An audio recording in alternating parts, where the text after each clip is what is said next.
You know what really gets my bacon is every single pundit on TV right now, they keep talking about the fact that the economy is slowing down. Now, I'm not great at math by any means. And I probably shouldn't say that because I'm a wealth advisor. But if you looked at growth in the first quarter, it was 1.4%, which wasn't great. Second quarter, it came in at 2.8%, which is pretty good. And now it's tracking for 2.9% in the third quarter, which mathematically speaking, that says the economy is actually accelerating, not decelerating, yet every pundit keeps saying that the economy is slowing down like it's a foregone conclusion. Blows my mind. Well, it sounds like the pundits are bad at math too, Rye. They are bad at math, but basically what you're saying, Rye, is the no-show recession continues not to show up. Yeah, and I think that's the good news, is we did have that scare in the markets about a week ago, but in hindsight, it does look like that most of that was due to what they're calling that carry trade, which is the fact that the Japanese currency compared to the US dollar was making these hedge funds have to unwind some trading, as opposed to it actually being because the economy is going into recession. That would be worse news for the markets, and we're just not seeing that data. Well, it's just like anything else with the news. It's always that like sizzle that always sells, that, salacious story. It's not really that the everything's great story really carries to the airwaves. If it leads, it bleeds, Bob. Yeah, I know, but the thing is, we just had second quarter earnings. Now, truth be told, we're 90% through, so we still have 10%. Maybe we're going to get a surprise. Home Depot's earnings were good today, but, their same-store sales are off or something. There's something they didn't like, but corporate profits have never been higher, all right? We're at all-time highs in profits. Now, what does that mean? I mean, stock prices are at all-time highs for a reason, for a good reason. Now, what's even more important is the estimates are at all-time record high. So if the corporate earnings keep going up, that means they're going to keep employing people. That means consumers are going to keep spending. God, it's a virtuous cycle. I love it. Yeah, I mean, and not to be Pollyannish, because I think with inflation being high, I think people are really feeling the effects of higher inflation, and wages have barely kept up with inflation. But you have to look, we always talk about this, to where are things going, right? When we think about the market and we think about how markets react, they react to what's going to happen in the future. And we just had the inflation number come out today as we're recording this. Inflation's still coming down. But we know that for the most part, wages are still growing over inflation. And that's what the key is. If people's purchasing power continues to get better, and it wasn't better for a long time, so I'll put that caveat out there. But if that's where things are headed, well, that's going to be very good for stocks, and it's going to speak to more economic growth as we move forward. Guys, I want to make an observation. A lot of investors are like ADHD kids, right? They're attention disorder, hyperactive. Almost a year ago, they started hanging out this little shiny object called a 5% money market fund. And remember how excited, all these ADHD people were? Like, it's 5%, I can get 5%, no risk. Well, that's 5% for the year, right? Meanwhile, you've got, indexes that are yielding 4% with a chance of appreciation. So they just missed out on the 10% appreciation while they're still getting a 4% dividend. And, now that 5% is going to go to 3%, because the Fed's going to cut interest rates. The 10-year treasuries get down to 3.6% last week. And that's the thing, Bob, is that is eventually going to hit the markets. Once the Fed lowers interest rates and those money markets start paying less, you're going to see those record levels of cash. There's, how much is it, Ryan, right now? Like 6.2 trillion. Is that right? Yeah, we had another 50 billion last week. So a lot of investors panicked out of the market. Another 50 billion went into cash. You're at 6.19 trillion to be exact, Court, but who's counting? And that eventually is likely going to make its way back into the markets, where people aren't going to be so happy sitting on those money markets when they're not paying any longer. And that can actually lead to another leg up in the markets. When that's going to happen is the big question. But I think you're exactly right, Bob, that is impending here. Courtney, I think it's going to be hard to get Ryan to pull away from his precious money markets, but I heard a rumor that he's going to be buying a lot of NVIDIA. Well, you remember the old marshmallow test? They would test kids on, they can have one marshmallow now, but if they waited an hour, they could have 3 marshmallows. I'm kind of paraphrasing. And, a lot of kids would just take that first marshmallow. And I think that's what happens in investing a lot of times, right? It's that shiny object. And to your point, the 5% money market fund felt so safe and so good. But clearly being in the stock market has been a much better place to be. And we know when you factor in 3% inflation and you pay taxes on that 5%, you're really down to a very small return. And, again, thinking about where things are going, we know the Fed now is going to cut probably in September. They're looking for maybe 2% worth of rate hikes. over the next year. You're right. Going from 5 to 3%, you're going to have a lot of panicked money figuring out what to do. You want to be ahead of that trend. You don't want to be behind it. That's the beauty of being a long-term investor, right? You get paid while you wait for the obvious to happen, right? You just don't know when it's going to happen. And I feel sorry for these portfolio managers that have to try to pretend they can outperform the market. Just take like Starbucks. They just got a new CEO. The stock went up 14%. And, where'd the CEO come from? Chipotle. That stock got hammered. Now, you're telling me that portfolio managers knew what was happening in the C-suite at these two companies? I doubt it. Well, Chris just wants to know, they're going to be burritos at Starbucks now. If there is, the 10% move in the stock is justified. If not, I don't know. All bets are off. Hey, look, if the stock price is down, hopefully that means the burrito cost is down. That's what I'm having for lunch today. I forget. Chris is not going to take his RMD, not going to pay tax on his RMDs and go to Mexico so he can have burritos and no taxes at the same time. I think that was the strategy, Chris. You can't eat your burrito and have it too? Chris is getting more clever with his middle age. You should check out my comedy podcast just after this. But no, I think, look, the bottom line is, a lot really hasn't changed. I'm hearing that a lot in the media right now is, well, after last week and all the volatility, things have changed. Not really, right? You're talking about unemployment went from 4.1 to 4.3%. Now we're learning a lot of that was because of inclement weather over the course of last month, which kept a lot of people on the sidelines. But I think, Bob, what you said really makes a lot of sense. If companies are going to be making more money, they're going to be doing more hiring. Meanwhile, we have baby boomers retiring in droves. So that tight labor market probably is going to be here for a long time, even as these Wall Street, quote unquote, economists keep telling us that the labor market is about to fall off a cliff. But realistically speaking, it's probably not going to happen. That's probably going to keep wages high. And I have to agree with you because meanwhile, labor is going to be a problem. It's going to continue to be a problem. At least as all my friends and clients who hire people are still having a hard time finding employees. But that's why there's a record amount of investment going into technology to enhance productivity. And I think productivity is going to continue to go up. It's that whole roaring 2020 theme, right? We're going to have increased productivity, increased profit margins. We're seeing it in every quarterly report. So I think that's going to continue. And I just think we're going to continue to see earnings go up. And if the earnings go up, it's a PE ratio, right? There's no P without E. The E goes up, earnings go up, prices got to follow.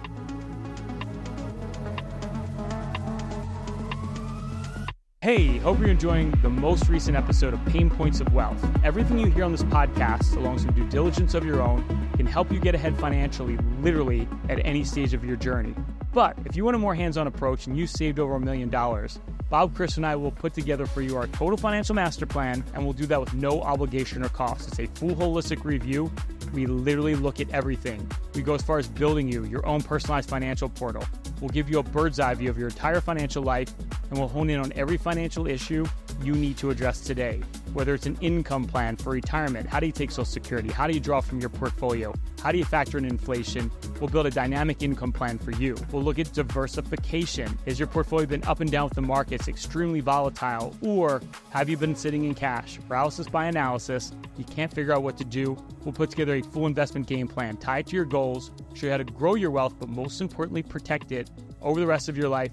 And we'll look at fees and taxes. Wall Street loves to sell you high cost, tax inefficient products. Whether it's an annuity, mutual fund, brokerage product, we'll do a deep dive of every investment you own. We'll show you how to reduce the cost, optimize your portfolio for taxes. It's not what you make, it's what you take. You'll get our full tax playbook. If you want this full holistic review and you saved over $1 million, simply go to www.paincm.com/financial plan or click the link below to see if you qualify for a free financial review.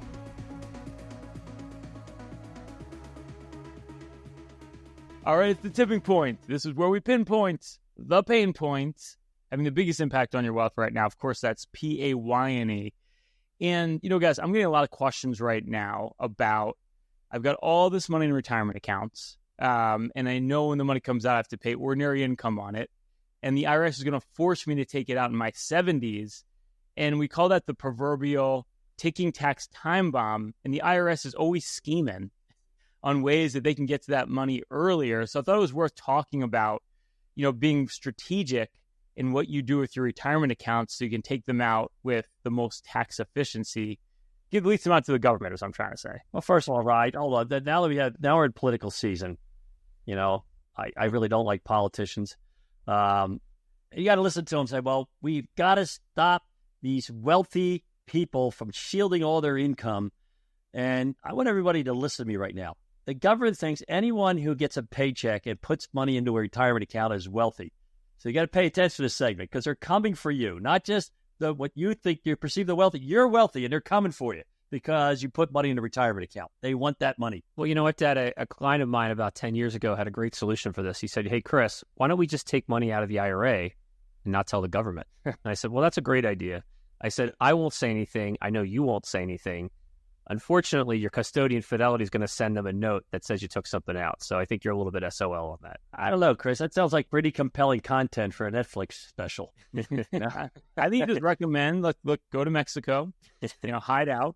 Yes. You ever notice that check that you send the IRS cashes like literally almost the same day that you send it?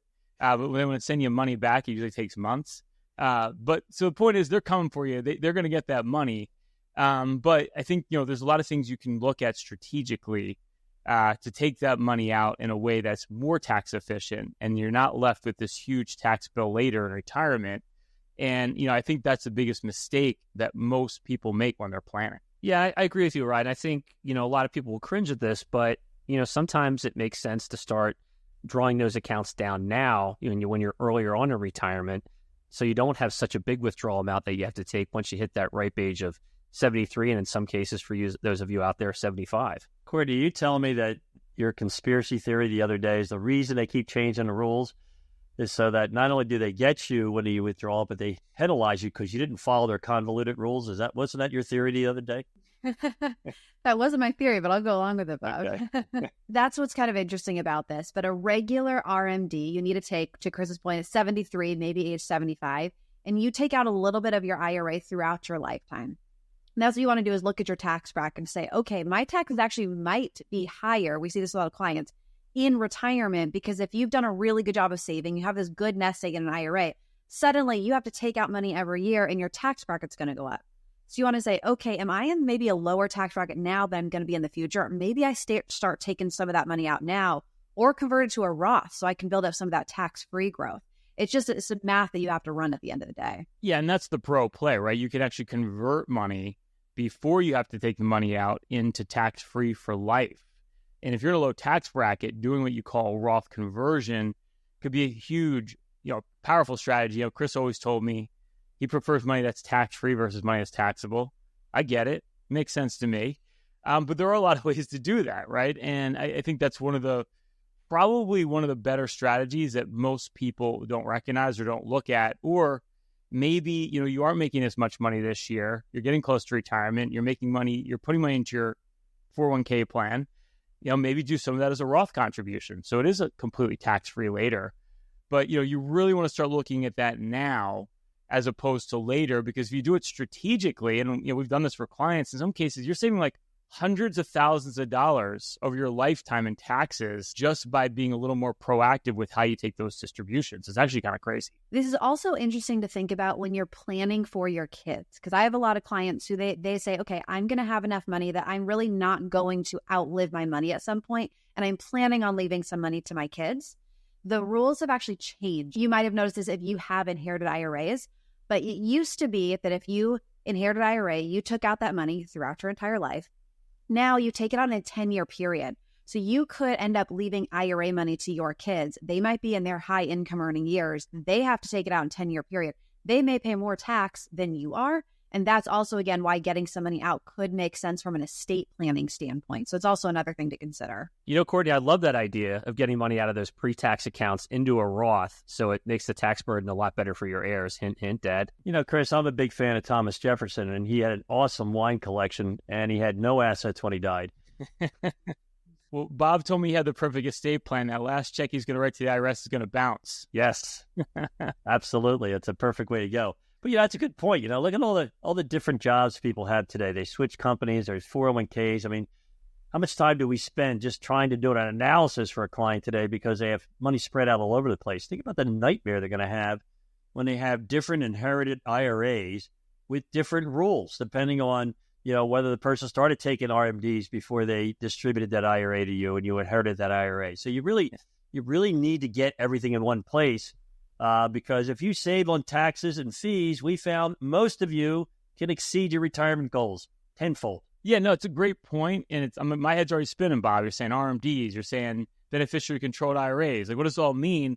And I think the first step here is you really have to look at the holistic picture and say, with all my 401ks and IRAs, how much do I have altogether in those retirement accounts? And then you can look at the holistic picture and you can start to decide, how does that money come out? But, if you're not looking at the bird's eye view, it's really hard to plan for this well. And it's hard to really figure out from a tax perspective how you can save money. And most of us do it blindly, right? Every year, we're haphazardly. We're just told we have to start taking money out. We start taking money out. But it really does pay to plan. I can't emphasize that enough. Well, I'll tell you what, guys. You look at the big custodians, and for years they would let you know what your required minimum distribution. That's what RMD stands for, right? Since you were so confused, but they would tell you exactly what it was. But I see now in inherited IRAs they don't even do the calculation because they don't want the liability.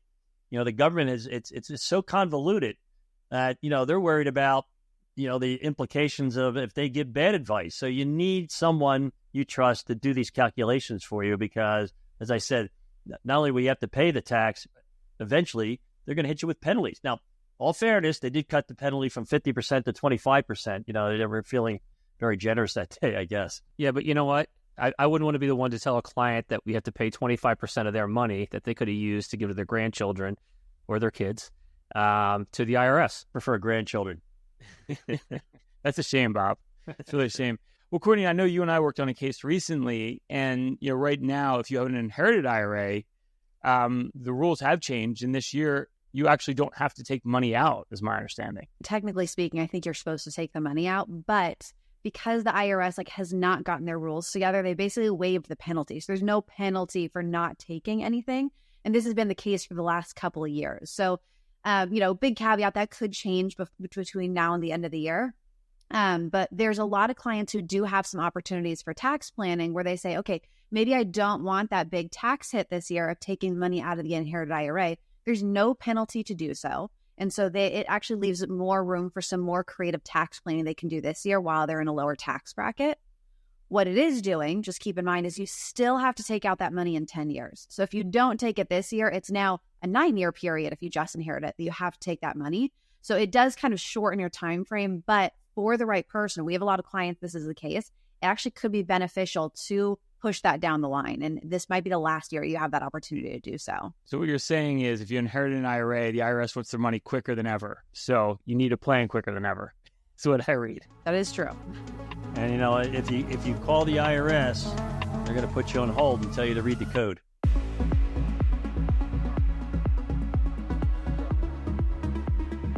All right, it's the hidden facts of finance. Random financial facts that may surprise you or even shock you. All right, Bob, economists were far more worried about the economy last year. 54% predicted a recession in the next 12 months in July of 2023, which means we would be in one right now, compared with only 28% this July 2024, according to a Wall Street Journal survey. Investors who bailed on stocks last year in anticipation of the recession missed huge gains. In fact, over the last 12 months, the S&P is up 20%. Can't trust those economists, Robert. No, you can't, Rye. But, as we were saying all through that period, it's so much better. You feel so much better when you're negative. You think you appear smarter, when you're negative, as opposed to Pollyannish when you have a positive outlook. But as you can see, it can be very expensive, to go along with the crowd and listen to what everybody seems to think is going to happen.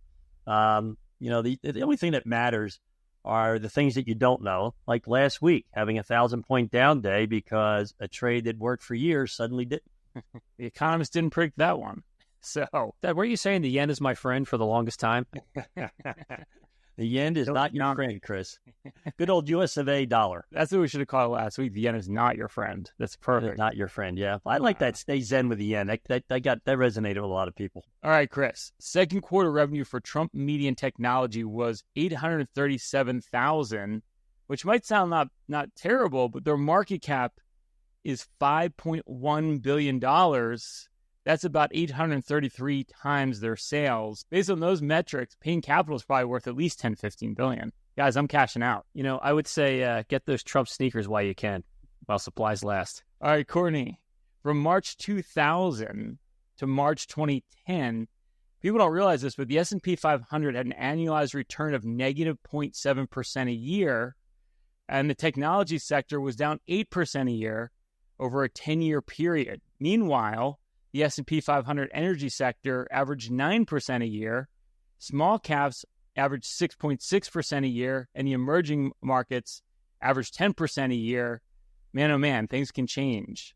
As the S&P isn't always the winner. Yeah, and I think this is just a good reminder to people because we get what's called recency bias, where people saying, oh no, U.S. markets and tech companies, that's the only place to be. But it wasn't that long ago where you had what they call the lost decade or entire decade where the market just didn't do a whole lot of anything. And that can happen, which is why you need to own a lot of different markets, not be stuck in one. That's true. History doesn't repeat, but it does rhyme. And small caps and emerging markets are starting to look good again.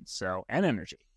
All right, well, another great episode of Pain Points of Wealth. If you like our podcast, love our podcast, please give us a 5-star rating. This is on Apple. You can give us a 5-star rating on Spotify. You can subscribe to our channel, and this is on YouTube right now. You can like this episode. You can actually click that notification bell to be updated every week of our new content. All your support gives us the ability to continue to do this podcast. That's it for this week. Stay loose and keep an open mind.